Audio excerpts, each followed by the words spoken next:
నమస్తే, this is Gauri. Welcome to our channel. ఈ రోజు మనతో పాటు సీనియర్ జర్నలిస్ట్ దుర్గా వడ్లమణి గారు ఉన్నారు. వారితో మాట్లాడారు. నమస్తే మ్యామ్. నమస్తే అండి. మ్యామ్, న్యూ ఇయర్ రాగానే లేదా ఉగాది వచ్చిందంటే మనం కామన్ గా రాశి ఫలాలు చూసుకుంటూ ఉంటాం.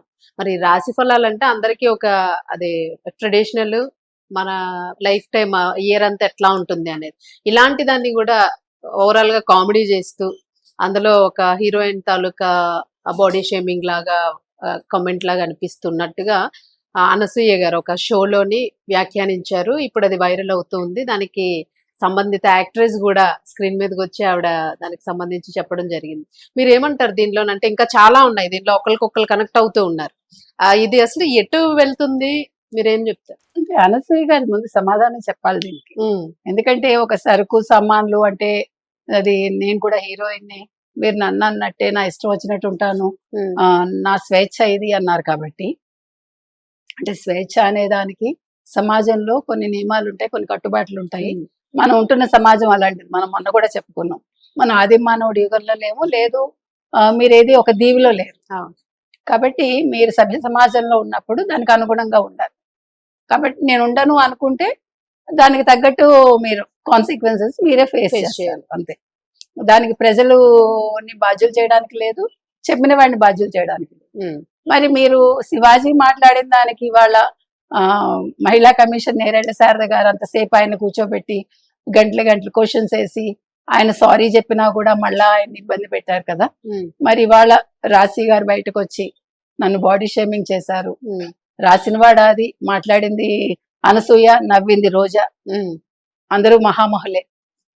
ఒక మంత్రిగా, ఒక ఎమ్మెల్యేగా పనిచేసిన రోజా, ఒక హీరోయిన్ గా ఉన్న రోజా, మరి అక్కడ తప్పు కనిపించలేదా? ఆవిడ పగలబడి నవ్వడం, దాని మీద ఇవాళ రాసి బయటకు వచ్చి మాట్లాడి నేను చాలా హర్ట్ అయ్యాను, అది ముఖ్యంగా నన్ను బాడీ షేమింగ్ చేసినట్టే అని. మీరు అన్నట్టుగా మన సంస్కృతి సంప్రదాయాలకు సంబంధించింది రాశి ఫలాలు. దాన్ని తీసుకెళ్లి ఒక హీరోయిన్ పేరుకి ఆవిడ బాడీకి ఆపాదించి రాసిన ఆది ఎంత పెద్ద తప్పు, మాట్లాడిన అనసూయది కూడా అంతే తప్పు, రియాక్ట్ అయిన విధానం కూడా తప్పు. మరి దీనికి ఆవిడ ఇప్పుడు ఎన్ని క్షమాపణలు చెప్తుంది, ఆవిడ ఏం కేసులు ఎదుర్కొంటుంది, దీని మీద స్పందించాలి.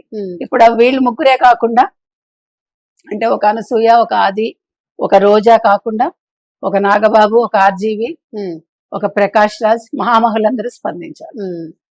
మీరు ప్రకాష్ రాజ్ గారు అదే వచ్చింది, ఒక దీనిలో విన్నాను నేను, పేపర్లో పత్రికలో కూడా చదివాను.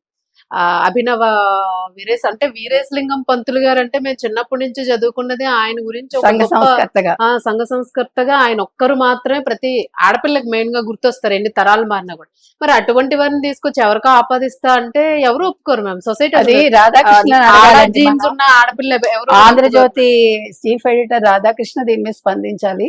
ఎందుకంటే ఆయన మరి తెలిసి రాశారో తెలియక రాశారో నాకు తెలియదు. అభినవ వీరేశలింగం పంతుళ్ళు, ప్రకాష్ రాజ్ అండ్ నాగబాబు అన్నారు.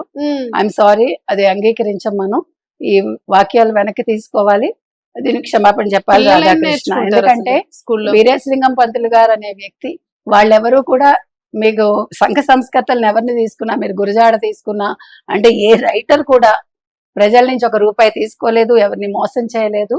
వాళ్ళ పరిధిలో వాళ్ళు సంఘాన్ని ఉద్ధరించడానికి ప్రయత్నించారు. ముఖ్యంగా వీరేశలింగం పంతులు గారు విధవా వివాహాలు చేశాడు ఆయన.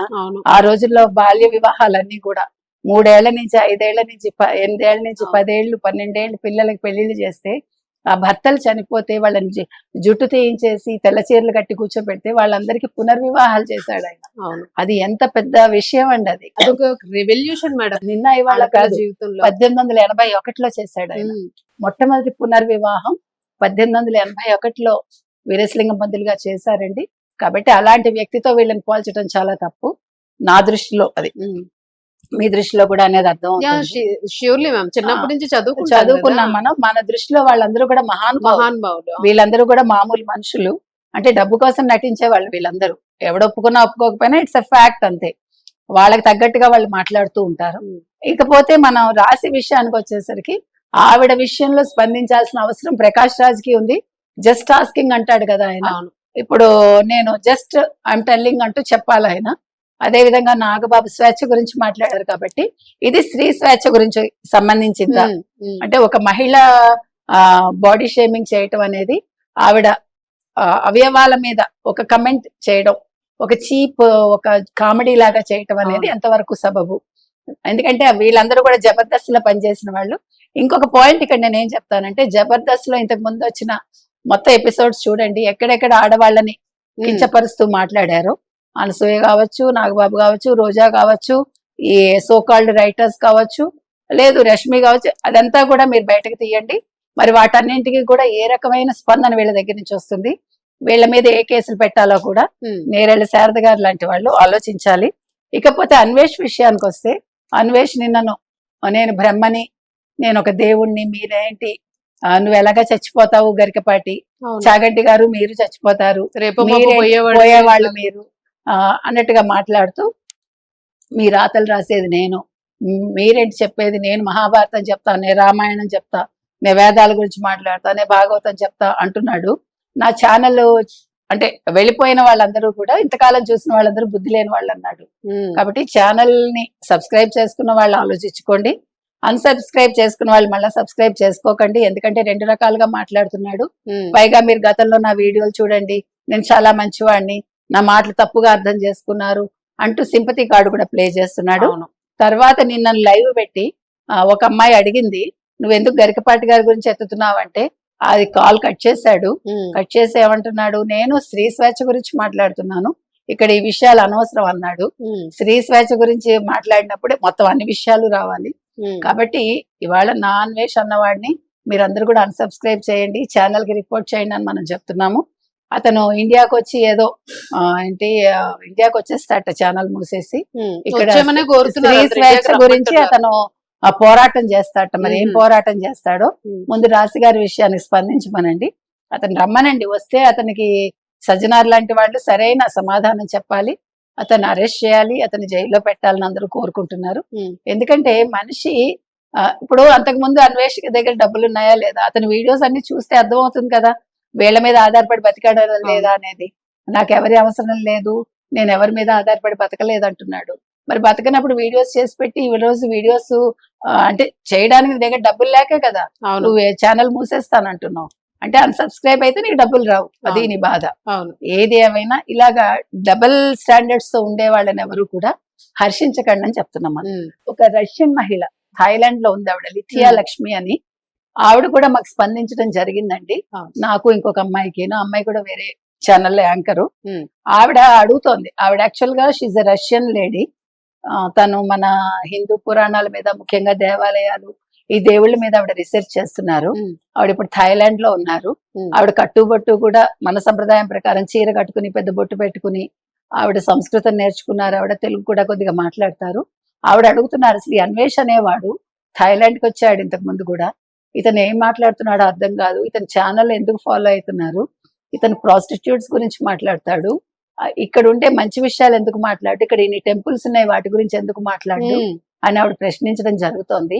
ఇప్పుడు ప్రాస్టిట్యూట్స్ గురించి మాట్లాడేటప్పుడు నువ్వు ప్రాస్టిట్యూట్స్ కన్నా మంచి చేస్తున్నావా, వాళ్ళ హక్కుల కోసం ఏమైనా పోరాడుతున్నావా, అది మనం అడుగుతున్నాం. ఇప్పుడు నువ్వు ఒక అంశాన్ని మనం ప్రస్తావించినప్పుడు మన పరంగా మనం ఏం మంచి చేయగలం, వాళ్ళకి ఏమైనా మన రిలీఫ్ ఇవ్వగలం అని ఆలోచించాలి. సో ఇవాళ లిథియా లక్ష్మి గారు కూడా అదే ప్రశ్నిస్తున్నారండి. అన్వేష్ ఛానల్ చూసే వాళ్ళని కూడా ఆవిడ ప్రశ్నించారు, మంచి విషయం అది. కాబట్టి ప్రజలు కూడా ఆలోచించుకోవాలి, మనం మంచివాడు అని. ఇప్పుడు ఇంకా కొంతమంది ఫాలో అవుతున్నారు అతన్ని, వాళ్ళ విఘ్నతకే వదిలేస్తాం మనం. మేము నీకు సపోర్ట్ అన్నా అని అంటున్నారు, మరి ఏ విషయంలో సపోర్ట్ చేస్తున్నారు వాళ్ళు, అతని యాటిట్యూడ్ అర్థమయ్యే చేస్తున్నారా? నేను కొన్ని వ్యక్తిగతాలకు వెళ్ళను, అతని మీద మనం చాలా విన్నాము. అవును, అది రేపొద్దున పోలీస్ విచారణలో బయటకు వస్తాయి, అప్పుడు మాట్లాడదాం. మనం తెలియకుండా మాట్లాడకూడదు, అరకొరగా మాట్లాడకూడదు. కాబట్టి ఇవాళ అన్వేష్ అనేవాడిని మాత్రం వదలకూడదండి, చాలా రెచ్చిపోతున్నాడు. అదే విధంగా అనసూయ కూడా. ఎస్ మ్యామ్, ఆవిడ గురించే మొన్న పరాన్న జీవులు అని చెప్పేసి పరాన్న జీవులు అని అంటున్నారు. మనిషి అంటే సరే అండి, ఓకే, మనందరం పరాన్న జీవులు, మరి మీరు కూడా పరాన్న జీవే కదా అనసూయ. ఇప్పుడు మీకు యాక్షన్ కి ఎందుకు వచ్చారు మీరు?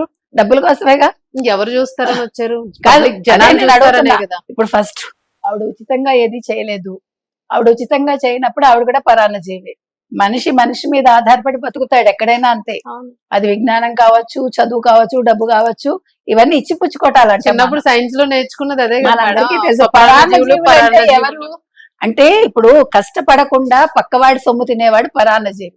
కానీ అనసూయ కష్టపడ్డారు, మనము కష్టపడుతున్నాము, కాబట్టి ఆ పదం అది అక్కడ వర్తించదు. మరి ఆవిడ ఏ ఉద్దేశంతో ఎందుకు మాట్లాడారు? వాడారు? ఏదో నేను అనేది ఏంటంటే పరాన్న జీవి అంటే ఇప్పుడు చూడండి, కాకి కోయిల తీసుకోండి. కాకి గూట్లో కోయిల గుడ్లు పెట్టి వెళ్ళిపోతుంది. కాకి పొదిగాకవి కోయిల అని తెలుస్తుంది. అది పరాన్నం అంటే. ఆ, అంటే వేరే వాళ్ళ మీద తన బాధ్యత వేసి వెళ్ళిపోవటం. లేదు, కొంతమంది పడి తింటూ ఉంటారు, వాళ్ళు పరాన్న జీవి. అవును. కానీ నాకు తెలిసి అనసూయ పరాన్న జీవి కాదు, మీరు పరాన్న జీవి కాదు, ఎవరు నేను పరాన్న జీవి dependents, కాదు, ఎవరు అన్ని కాదు. వర్క్ చేసుకుంటాం, ఎందుకంటే డబ్బులు తీసుకుంటాం. మనందరం కూడా కష్టపడుతున్నది మన ఆహారం మనం సంపాదించుకోవటానికి. ఉమ్, పక్కవాడి మీద పడి మనం తింటల్లా. కాబట్టి ఆ మాట తప్పండి, అది ఆవిడ వెనక్కి తీసుకోవాలి. రెండోది ఆవిడ తిరుగుతాను, నా అన్నా తమ్ముళ్ళైనా నన్ను వేరే దృష్టితో చూడకూడదు ఉమ్, అని అన్నారని వచ్చింది. అది ఎంత నిజమో నాకు తెలియదు. ఒకవేళ అలా అనుంటే కనుక అయితే అన్నా తమ్ముడు ఎప్పుడు వక్ర దృష్టితో చూడరు, తల్లినే చూడరు, చెల్లిని అక్కనే అంతకంటే చూడరు. వదిన గారినే మనం తల్లిగా భావిస్తాం. అవును. మన సంప్రదాయం అది. కాబట్టి కానీ బయట వాడి చూపుల్ని మీరు కంట్రోల్ ఆ, చేయాలి. బయట వాళ్ళందరూ అన్నదమ్ములని ఎలా ఎలా డిసైడ్ డిసైడ్ అవుతావు? మనోవికారాలు మీరే అన్నారు కదా, మీరు కంట్రోల్ చేసుకోవడం అంటే మనోవికారం ఉందనే కదా. మరి మన మనుషులం కాబట్టి, అన్నం తింటున్నాం కాబట్టి, ఉప్పు పులుపు తింటాం కాబట్టి మనోవికారం వస్తుంది. ఒకటండి, వికారాలు లేకపోతే వాడు భార్యాభర్తలుగా వాళ్ళు జీవించలేరు కదా.